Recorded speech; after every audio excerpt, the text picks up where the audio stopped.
Hello all. I know this might sound like another of those stories where the wife had been having an affair behind her husband's back. This is more of what the husband did after he found out about it. This is not something I'm writing to make my actions seem right. I'm just here ranting and venting out about everything that went wrong after one impulsive decision of mine. My name is Kaylee, 29, female. I'm a super ambitious person and always strive for something more in life than what I already have. I met my now husband, Mark, 31, male, during one of the conferences where he was presenting. I was impressed with him right away and wanted to get to know him more. His profile and designation attracted me more than his persona, and I persuaded him and finally got married. And Mark and I have been married for 3 years now, with no kids. We are both ambitious individuals and wanted to focus on our careers for at least 5 years, and then maybe think about starting a family. We had our priorities straight, but as you know, life is always unplanned. It throws at you and expects you to deal with it in your own way. One day, I was fired from my job for being rude to one of my subordinates. This was a big setback for my professional career. I told them that I had recently been thinking of quitting and looking for another job with a higher pay and in a better environment. I knew that this would make me feel much better than them kicking me out. Mark had a work event that he had to attend, and I decided to tag along to network and find a prospective job offer for myself. I knew that networking at events like these could potentially lead to new opportunities, so I made sure to bring plenty of business cards and practice my elevator pitch beforehand. As the night went on, I found myself engaging in meaningful conversations with several professionals in my desired field. Mark had put in a word to his boss, Sean, with my profile and work experience. I had been called into an interview with Sean. I knew that I had smitten Sean in the party and knew that he kept staring at my ass the entire time. There was a sexual tension between us during the entire party, and I tried my best to keep avoiding him as I wanted Mark to get this promotion that he had been waiting for such a long time. However, Sean's interest in me seemed to have carried over into the interview, making me feel uncomfortable. I made sure to focus on my qualifications and experience to prove that I was the right fit for the job. I did not get the job as expected, but I was offered a deal by Sean which I could not refuse. Sean and I had an agreement that we would continue living with our spouses, but enjoy spending time with each other. In return, I would get the post as his assistant director and would directly report to him. It was a profitable offer for me, as I would get to enjoy all the luxuries while also being married to Mark. C's proposal allowed me to have the best of both worlds, financial security and companionship with him, all while maintaining my marriage to Mark. It was a tempting offer that I ultimately decided to accept despite the moral implications. We were invited to a party by Sean. It was a work event, so both Mark and I had no other choice but to attend. Sean had secretly sent me a dress that he wanted me to wear for the party. It was a little too revealing for my taste, but I knew what Sean had in mind when he sent the dress. It had easy access, and I knew right away that we would be making out in the toilet during the party. The thoughts of us making out made me even more excited for the party. C had forced Mark to attend his yacht party over the weekend. After a lot of reluctance, Mark agreed to be there. It was just a disguise party for Sean to spend some time with me. I could not hide my smirk as I knew what Sean was doing here. I made sure to pack all the sexy swimwear as I wanted to make sure that I don't disappoint Sean. I was determined to make the most of the situation and enjoy myself regardless of Sean's intentions. As the party approached, I couldn't help but feel a sense of excitement mixed with curiosity about what the weekend would bring. And things got out of hand as we made our way into the pool. I completely forgot about Mark being around. Sean started fondling with my thighs under the water, and I could see that it was arousing me. I tried to subtly push his hands away, but he persisted. Eventually, I had to firmly tell him to stop and remind him that Mark was nearby. He took Mark to the bar and made him busy with a few drinks and came back to continue where we left. I realized that Sean was determined to make things difficult. He leaned closer to me and whispered that my choice of bikini was making it difficult for him to keep his hands to himself. I playfully splashed some water at him and pushed him away. Sean chuckled and playfully splashed water back at me, his persistence evident in his eyes. Despite my attempts to maintain boundaries, I knew I would have to be more assertive in order to prevent any further advances. Everyone witnessed our passionate kisses and much more that was happening in the pool. Since he was the boss and it was his party, no one had the guts to call him out. The atmosphere was charged with tension as we continued to push the boundaries of appropriate behavior. It was clear that his position of power allowed him to act without consequences. The uncomfortable silence that followed only added to the awkwardness of the situation as we all tried to pretend like nothing out of the ordinary had occurred. Despite the unease, no one dared to speak up and risk ruining the mood of the party. Mark was at the bar drowning himself in alcohol when someone asked him to come and see what show his wife was putting up. He probably thought that I was drunk and creating a ruckus and nothing more. When he came, what he witnessed had left him shocked. The glass slipped from his hand as he couldn't believe what he was seeing. His wife awfully close, almost on top of his boss. The sight of his wife being so intimate with his boss was enough to make Mark question everything he thought he knew about their relationship. The betrayal cut deep, leaving him feeling blindsided and unsure of what to do next. When we came to our senses, we could see all eyes on us. Sean sheepishly pushed me away and walked out of the pool as if it was not a big deal. I could feel Mark's eyes on me, seething with anger. I collected myself and made sure that I was covered properly before I exited the pool and slowly made my way towards our room.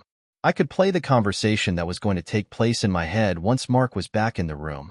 I was dreading it and started thinking of excuses that I could make out of it. I knew I had to face the music and confront the situation head-on, but I couldn't shake off the feeling of impending conflict. As I walked back to our room, my mind raced with possible explanations and apologies that I could offer Mark when he finally returned. I thought that the best excuse would be to convince Mark that Sean had blackmailed me with his job and promotion, and I had no choice but to oblige to his demands. I felt that would be the safest way out of it to some extent. Mark did look convinced as it was not something new that Sean had done, and he was aware of Sean being capable of such tactics. However, deep down, I knew that lying to Mark was not the right solution, and that I needed to come clean about my involvement with Sean. It was a difficult decision to make, but I knew it was the only way to truly resolve the situation and rebuild trust with Mark. After a few weeks, things had become normal between me and Mark. I try to be extra careful with my fling with Sean so that Mark does not know that something is off. I made sure to keep my interactions with Sean discreet and limited to avoid any suspicion from Mark. Despite the guilt, I couldn't help but enjoy the excitement of the forbidden relationship. I was addicted to the luxurious life that I could enjoy in Sean's company. I knew I was playing a dangerous game, but the thrill of it all was too intoxicating to resist. However, deep down, I couldn't shake the feeling that this secret affair would eventually come crashing down around me. I was living a blissful life, balancing my marriage with Mark and my affair with Sean. I had no idea what was coming my way. Little did I know both relationships would come crashing down when Mark discovered the truth about my affair. The fallout was devastating and left me questioning everything I thought I knew about love and loyalty. Sean had started assigning important tasks to Mark to check his loyalty. Mark had been doing exceptionally well, so both I and Sean assumed that Mark was back to being his old self. Mark was organizing an important event for Sean. It was very essential to get this deal as Sean had put everything on the line for it. Mark knew that the success of this event could make or break Sean's empire. Little did I know that he was just acting to make Sean trust him again. Mark was meticulously planning every detail, knowing that Sean's future depended on the outcome. He was unaware that his efforts were all part of a deceptive scheme to regain Sean's trust. On the day of the event, all the important people of the industry were present. Sean looked nervous as he knew what was at stake. As the event progressed and we moved to the presentation of how well Sean had planned and organized this project, Mark did not waste his time to take his spot to go ahead with the presentation. Sean was called on stage to unravel the poster of his grand project. Once he unveiled it, he was overwhelmed by the reaction from the crowd, but when he looked back at it, he realized that it was not due to surprise but of horror. The poster was of me and Sean almost nude in a very derogatory position. The room fell silent as everyone processed what they were seeing. Sean's face turned pale as he realized the extent of the betrayal by his supposed loyal employee Mark. The atmosphere quickly shifted from excitement to tension as the audience waited for Sean's response. Shah's wife walked up to the stage and slapped him. She then walked up to me and tore my dress, which she knew was given to me by Sean. I felt as if I was being forced to be naked in front of everyone. Mark took the mic and asked people to take their seats as there was more to come. The presentation began. There were more pictures and videos where Sean and I kept making fun of our respective spouses for being so dumb as not to catch on with our betrayal. It was an embarrassing situation for both Sean and I as we were both being called out by Mark in front of a huge crowd. I knew that getting back on track would be very difficult from this situation. There was no comeback that I could think of. I tried to slowly slip away, but then Mark made sure that there was a spotlight on both Sean and I so that we did not escape the embarrassment we were facing. The humiliation was palpable as Mark's words echoed in the room, leaving Sean and I feeling exposed and ashamed. The weight of our actions hung heavy in the air, making it clear that rebuilding trust would be an uphill battle. This party was a big failure and a very difficult situation for me to get back from. Everyone from the industry was present and knew about the affair Sean and I had been having, and moreover, I knew that finding a job after this was going to be way too difficult. The gossip and judgmental looks were overwhelming, making me feel like I had nowhere to hide. It was clear that my professional reputation had been tarnished, and rebuilding it would be a daunting task. The presentation finally stopped, and I felt a sense of relief that it was all over. Maybe I can now get a chance to slip away far from the crowd. As I started taking big steps, Mark pulled me over and stopped me. He whispered that he had more surprises coming my way, so I just could not leave yet. Feeling a mix of curiosity and dread, I reluctantly followed Mark back towards the crowd, wondering what other surprises he had in store for me. The thought of facing more scrutiny and attention made my heart race with anxiety. He announced that I was his beautiful wife who had been cheating on me for a very long time. He already knew about it and wanted me to come clean, but every time he asked me about it, I always brushed it off or changed the topic. Even after being caught red-handed, I felt no shame and guilt and continued to cheat. He knew that letting me go would be too easy and wanted to take away what was important for me, which was my pride. He decided to expose me in front of the people in front of who I feel like an overachiever, humiliating me in the worst possible way. His goal was to make sure I never forgot the pain I caused him. I knew that his plan was clearly working. I could not look in the eye to my colleagues. Going further, he pushed me on the stage and told me that he had already filed for divorce and does not need to deal with me anymore. He was done and was willing to move forward in his life just like that. He walked away, and people started whispering to each other, looking at me with either disgust or lust. And that was a cue that the party was over. I started searching for Sean, who was busy pleading with his investors to not walk away and try to listen to his investment plan. They all just brushed him off and walked off. Sean came to me and I was expecting him to pick me up and help me through to the room. Instead, he took a glass of wine, threw it on my face, and said that this was all my fault and walked away. I was all alone in that big room on the floor, drenched in wine and guilt. I felt a mix of shock and betrayal as I watched him leave without a second glance. The silence in the room was deafening, amplifying my feelings of isolation and confusion. I probably sat there till the cleaners asked me to leave. I still could not believe what just happened. It all happened too quickly that it felt like a dream. I slowly made my way to the hotel room booked by Sean. Thankfully, it was still available. I went and sat in the bathroom, revisiting the events. I then pulled out my phone and decided that I need to make myself heard just to keep me sane. I might go mad if I don't share this with anyone. Maybe writing things down will help me overcome this situation. So here I am typing away, still in my wine-covered dress, looking for some perspective in life. I know that many of you are going to judge me and tell me that I deserve everything that has happened to me. I don't blame you guys for it, as I know that I have been unfaithful and wrong in my actions. I am just here to tell my story. Thank you everyone for taking the time out to listen to my long rant about how my life changed due to my own mistakes. I would be happy to take up any suggestions that could help me pick up my life from here on. Update. It's been a month since the party fiasco. Mark and I had been divorced. It was very swift, and as expected, he submitted proof of my infidelity, so there was no mercy from the judge. I lost everything just like that. I did not have a job or a house or a family to go to. My family had disowned me after they knew about my actions.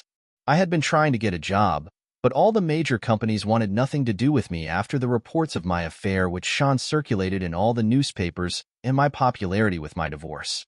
I don't blame them, as I would have done the same to not tarnish my company's reputation. I tried reaching out to Sean, but he yelled and abused me for ruining his life. He was blamed for going bankrupt and losing everything that he had built all his life. His wife had divorced him and took 80% of his wealth away, and as the investment didn't go through, he had no money to pay back for everything he put online. It was clear that there was no way he wanted me in his life.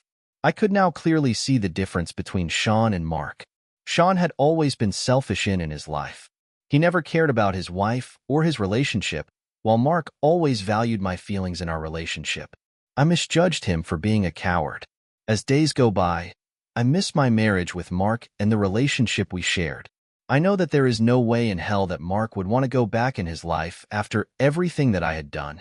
I could see that I had ruined my life with my own impulsive and lustful decisions.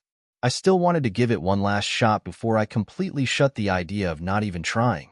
I mustered up the courage and drove to the apartment which I once shared with Mark.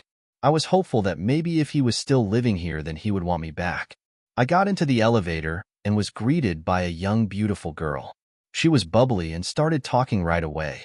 She told me that she was going to meet her boyfriend at his place for the first time and was very excited.